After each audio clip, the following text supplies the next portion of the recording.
அதானப்பா, நேத்து அதாவது 2025 ஜூலை 29ஆம் தேதி எங்க யாழ்ப்பாணம் புத்தூர் சிவன் கோயில்ல அம்பாள் மகோற்சவம், அதுலயும் இந்த பூங்காவன திருவிழா நடந்துச்சு.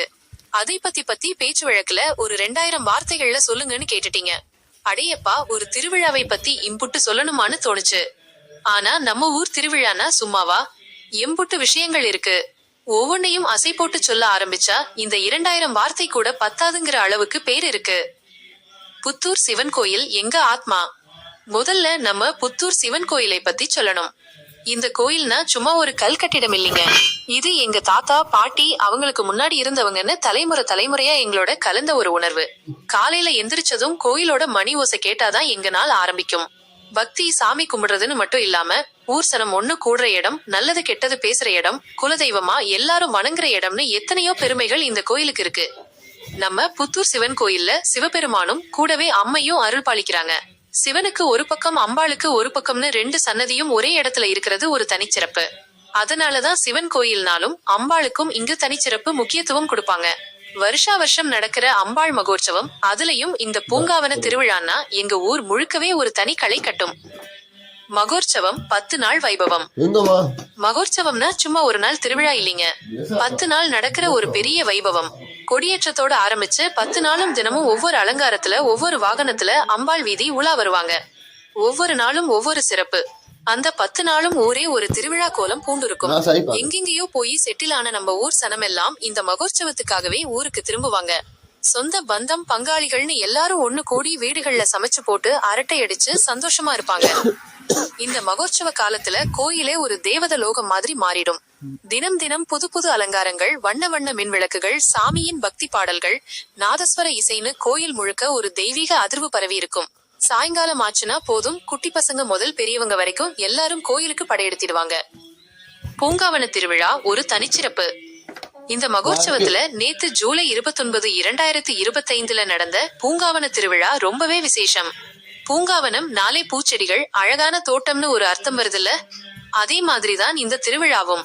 அம்பாள் இந்த நாள்ல ஒரு அழகான பூக்களால அலங்கரிக்கப்பட்ட வாகனத்துல ஏறி இங்க வீதி வழியா வலம் வருவாங்க. பொதுவா திருவிழாக்கள்ல சாமி ஒவ்வொரு நாளும் ஒவ்வொரு வாகனத்துல வருவாங்க. தேர், கைலாய வாகனம், காமதேனு, குதிரைன்னு நிறைய வாகனங்கள் உண்டு. ஆனா இந்த பூங்காவன திருவிழாவுல அம்பாள் வர்ற வாகனம் ரொம்பவே தனித்துவமானது. நிறைய பூக்களை கொண்டு விதவிதமான வடிவங்கள்ல, சில நேரம் ஒரு பூந்தோட்டம் மாதிரி, சில நேரம் ஒரு மண்டபம் மாதிரி அலங்காரம் பண்ணிருப்பாங்க. பாக்குறதுக்கே அவ்வளவு அழகா கண்ணுக்கு குளிர்ச்சியா இருக்கும். பூங்காவன திருவிழா நாள் எப்படி இருந்தது? நேத்து பூங்காவன திருவிழா அன்னைக்கு காலையிலிருந்தே கோயிலே ஒரு தனி உற்சாகத்துல இருந்துச்சு. காலை சடங்குகள், காலையிலேயே அம்பாளுக்கு விசேஷ அபிஷேக ஆராதனைகள் நடந்துச்சு. பால், தயிர், தேன், இளநீர், சந்தனம், பஞ்சாமிர்தம்னு விதவிதமான பொருட்களால அபிஷேகம் பண்ணாங்க. அப்புறம் பக்தி பாடல்கள், நாதஸ்வர கச்சேரின்னு கோயில் முழுக்க தெய்வீக மனம் பரவி கிடந்துச்சு. சுவாமிக்கு அலங்காரம், தீபாராதனை எல்லாம் முடிஞ்சு பக்தர்களுக்கு பிரசாதம் விநியோகம் பண்ணாங்க. பகல் பொழுதில் மத்தியான நேரத்துல நம்மூர் சனமெல்லாம் வீடுகள்ல பொங்கலும் பாயசமும் சுண்டலும் வடையும்னு விதவிதமா சமைச்சு கோயிலுக்கு எடுத்துட்டு வந்தாங்க. அங்கேயே சாமிகளுக்கு படையல் போட்டு அப்புறம் எல்லாரும் ஒண்ணு கூடி சாப்பிட்டாங்க. இந்த மாதிரி பங்காளிகள்லாம் ஒண்ணு கூடி சாப்பிடுறது ஒரு பெரிய விஷயம். அப்போதான் நல்ல பேச்சும் அரட்டையும் பழைய கதைகளும்னு நேரம் போறதே தெரியாது. சாயங்காலம் முக்கிய நிகழ்வு. மாலையில தான் பூங்காவன திருவிழாவோட முக்கிய நிகழ்வு ஆரம்பிக்கும். அது வரைக்கும் வெயில்ல வாடின பூமியே சாயங்காலம் ஆனதும் ஒரு குளுமையான சூழலுக்கு மாறிடுச்சு. கோயிலுக்கு பக்கத்துல இருந்த தெருக்கள்ல கடைக்காரங்க விதவிதமான விளையாட்டு சாமான்கள், பலூன்கள், பொம்மைகள், இனிப்பு பண்டங்கள்னு கடை விரிச்சிருந்தாங்க. பசங்க ஆசையா ஓட்டிப்பு போய் அதெல்லாம் வாங்கிக்கிட்டு இருந்தாங்க. சுமார் 5 மணி இருக்கும். அம்பாளை பூங்காவன வாகனத்துல எழுந்தருள பண்ண ஆரம்பிச்சாங்க. அந்த வாகனத்தை பார்த்தாலே கண்ணு நிறைஞ்சிடுச்சு. எத்தனையோ விதமான பூக்கள், மைனஸ் மல்லிகை, ரோஜா, செம்பருத்தி, தாழம்பூ, சாமந்தி, மைனஸ்னு பல வண்ணப்பூக்களை கொண்டு ரொம்பவே கலைநயத்தோட அலங்காரம் பண்ணியிருந்தாங்க. ஒவ்வொரு இதழையும் ஒவ்வொரு பூவையும் அவ்வளவு நுட்பமா கோர்த்து ஒரு பூங்கொத்து மாதிரி, ஒரு சிற்பம் மாதிரி அந்த வாகனத்தை வடிவமைச்சிருந்தாங்க. அத பாக்கும்போதே நம்ம மனசுக்குள்ள ஒரு தனி நிம்மதி பரவும். அம்பாள் வீதி உலா. அம்பாள் எழுந்தருளிட்டாங்கன்னு தெரிஞ்சதும் கோயில்ல இருந்தவங்க எல்லாம் அரோகரா அரோகரா ஜீன்னு பக்தி கோஷங்களை எழுப்ப ஆரம்பிச்சாங்க. நாதஸ்வரக்காரங்க, மேளக்காரங்கன்னு எல்லாரும் சேர்ந்து இசைக்க அந்த இசை வானத்திலேயே பறந்து போற மாதிரி இருந்துச்சு. அம்பாள் வீதி உலா ஆரம்பிச்சதும் பக்தர்கள் எல்லாம் வரிசையா கூடி நின்னு சாமிய தரிசனம் பண்ணினாங்க. அம்பாள் அந்த பூங்காவன வாகனத்துல பளபளன்னு மின்னிக்கிட்டு வந்தாங்க. நம்ம வீட்டு பிள்ளைய பாக்குற மாதிரி, எங்க வீட்டு தாயாரை பாக்குற மாதிரி ஒரு நெருக்கம். சில பேர் அழுதுகிட்டே சாமி கும்பிட்டாங்க, சில பேர் கண்ணை மூடி தியானத்துல இருந்தாங்க, சில பேர் கை கூப்பி வேண்டிக்கிட்டாங்க. ஒவ்வொருத்தர் மனசுலயும் ஒரு பிரார்த்தனை, ஒரு கோரிக்கை, ஒரு நன்றி உணர்வு. வீதி உலா வர வர வீடுகளிலிருந்து மக்கள் பூ, அர்ச்சனை பொருட்கள் எல்லாம் கொண்டு வந்து சாமியை வணங்குனாங்க. சில வீடுகள்ல மோர், சுண்டல், பிரசாதம்னு வழியில போறவங்களுக்கு எல்லாம் கொடுத்துட்டு இருந்தாங்க. இதெல்லாம் ஒரு சம்பிரதாயமா இல்லாம ஒரு அன்பின் பரிமாற்றமா இருந்தது. ஒருத்தருக்கு ஒருத்தர் கொடுத்து வாங்கி சிரிச்சு பேசி சந்தோஷமா இருந்தாங்க. குழந்தைங்க சாமிய பாக்குற ஆர்வத்துல முன்னாடி ஓடி வந்து சாமிய பார்த்து சிரிச்சு கையசைச்சாங்க. பெரியவங்க சாமிய பார்த்து சாஷ்டாங்கமா நமஸ்காரம் பண்ணாங்க. அந்த இடத்துல பணக்காரன் ஏழைன்னு எந்த பேதமும் இல்லை. எல்லாரும் ஒண்ணு. சாமியின் குழந்தைகள். தேரடியில் அம்பாள் வீதி உலா வந்து ஒரு குறிப்பிட்ட நேரத்துக்கு பிறகு தேரடிக்கு வந்தாங்க. அங்கதான் வழக்கமா சாமி இறக்கி ஒரு சின்ன பந்தல்ல வச்சு தீபாராதனை காட்டி அப்புறம் கோயிலுக்கு உள்ளே கொண்டு போவாங்க. தேரடி முழுக்கவே கூட்டம் அலமோதி கிடந்துச்சு. எத்தனையோ பேர் தூர தேசங்கள்ல இருந்து வந்திருப்பாங்க. இந்த ஒரு நாள் திருவிழாவை பாக்குறதுக்காகவே வந்திருப்பாங்க. அவங்க முகத்துல ஒரு தனி பக்தி, ஒரு தனி சந்தோஷம். தேரடியில அம்பாளுக்கு சிறப்பு வழிபாடுகள் நடந்துச்சு. அப்போதான் அர்ச்சகர்கள் அம்பாளுக்குரிய ஸ்தோத்திரங்கள், மந்திரங்கள் எல்லாம் ஓத ஆரம்பிச்சாங்க. அந்த ஓசையே மனசுக்கு ஒரு அமைதியை கொடுத்துச்சு. அப்புறம் மகா தீபாராதனை நடந்துச்சு. சங்கு ஊதி மணி அடிச்சு தீபங்களை சுத்தி அந்த வெளிச்சத்துல அம்பாள் முகம் அவ்வளவு பிரகாசமா தெரிஞ்சுச்சு. அந்த ஒரு தருணம் போதும் மனசுல இருக்கிற எல்லா கஷ்டங்களும் பறந்து போயிடும். கலை நிகழ்ச்சிகள். திருவிழான்னா சும்மா சாமி கும்பிடுறது மட்டுமா? கலை நிகழ்ச்சிகளும் இருக்கும். சில பேர் தேரடியில கரகாட்டம், ஒயிலாட்டம், தேவராட்டம்னு ஆடினாங்க. கோயிலுக்கு வெளியில சில இளம் பசங்க புளியங்கோடு, சிலம்பாட்டம்னு தன்னோட திறமைய காமிச்சாங்க. இதுவும் திருவிழாவோட ஒரு பகுதிதான். நம்ம கலாச்சாரத்தை அடுத்த தலைமுறைக்கு கொண்டு போறதுக்கு இதுவும் ஒரு வழி. இரவு பொழுது அம்பாள் கோயிலுக்கு உள்ளே போனதுக்கு பிறகு திருவிழா முடிகிற வரைக்கும் அங்கேயேதான் இருப்பாங்க. இரவு முழுக்க அன்னதானம், பிரசாத விநியோகம் நடந்துச்சு.